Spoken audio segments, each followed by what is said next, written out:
Question number 9. Now in this question, we need to find out the time complexity for this method over here.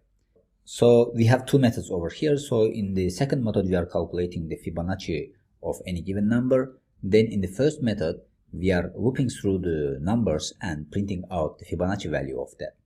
So we need to find out the time complexity for this. Now here, one more time, I want you to pause the video and think that if you can come up with your answer. Alright, hopefully you have found the answer. If not, let's do it together. So let's start with the second method. As you remember, we have learned that if a method calls itself twice, in this case also you see that it's calling itself twice with different parameters, then we have found that we have an equation like this. So based on this one, we can calculate our time complexity. So here the number of branches is the ones that the function calls itself. So here you see that function calls itself twice. So this means that number of branches is 2. And depth, it depends on the parameter over here. So our parameter is n, so it's going to be all 2 to the power of n. Now here, many people will rush to conclude that since this method, fib method, takes all 2 to the power of n time, then this is called n times here. So the time complexity for the first method will be O n multiplied with 2 to the power of n.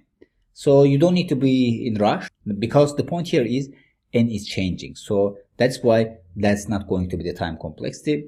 Now here, to identify the time complexity, let's see how this is working for each parameter. Now if we call this Fibonacci method for the parameter of 1, it's going to be like this. Number of steps will be 2 to the power of 1. Then if we call it for parameter of 2, then it's going to be 2 to the power of 2. Then we continue like this until we reach n. Now you see that if we call this function n times, so we need to take the all sum of these steps over here.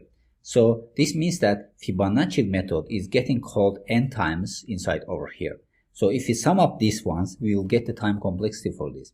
Now from the math, we know that if we are calling powers of 2, the equation is like this. So with this equation, we can calculate the sum of the power of the 2. Now if you calculate this equation and we are eliminating non-dominant terms, so it becomes all 2 to the power of n. So here you see that even though we are calling this method n times, the time complexity is not n multiplied with this one. So the time complexity is summing up all these steps.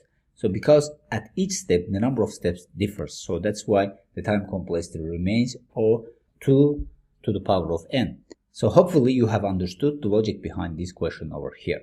So this is a tricky question, but you don't have to be in a rush. You need to think very carefully. So that's all for this lecture. So see you in the next lecture.